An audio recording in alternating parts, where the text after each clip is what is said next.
let's talk about solutions.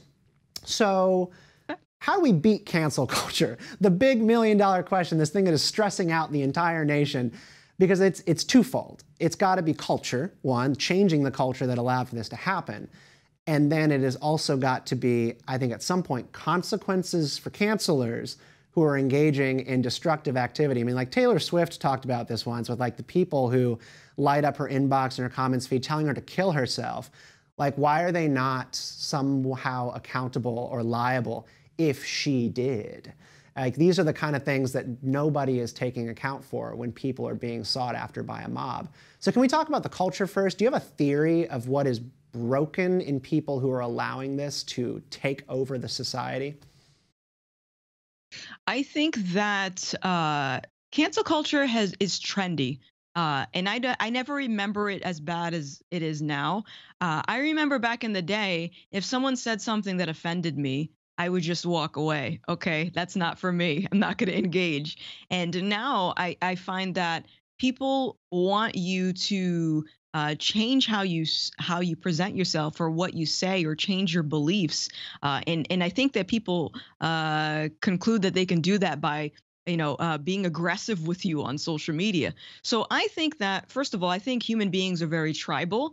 And the reason that cancel culture is as big as it is now is because it's become popular. Everyone, well, not everyone, but a lot of people do it.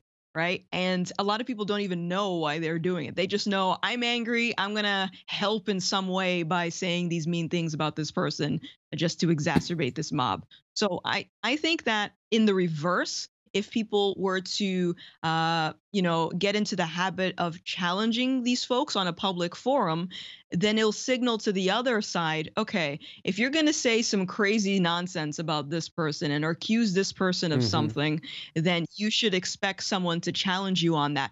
Prove it. Because one thing that I've started to see more is people fabricating things about someone. So for me, the narrative is that I hate black people, even though clearly I'm black.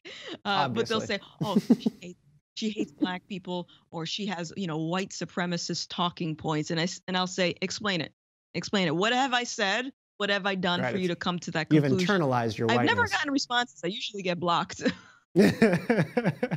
Yeah, so there's like the one prong of like seeking social approval and a need to surround ourselves by people who back us up. We don't all have people who will back us up, right? Like I think the only thing that really saves you when people come after you is when people come to your defense. I worry about those who don't have that kind of support, that kind of community. But then there's also the path of damages. So the liability question. Nick Sandmann is somebody who I think has become sort of an example of a very high-profile version of not cancel culture, but like defamation mixed with cancel culture, mixed with media malpractice. So the kid who stood in front of the Native American at the Lincoln Memorial, he settled with CNN. This is somewhere along the lines of defamation. But a lot of what cancel culture does, it's not always off of what's untrue. It's just off of people going after you because they don't like you. They don't like the thing you actually do believe or the thing you actually said. It makes me wonder if defamation's not really a viable route for this. Have you talked to kind of YouTubers, other people in your position who have a theory on it? I have not, but like I said, defamation I do find to be, at some point you'll find in most mobs that there's going to be some lies in there.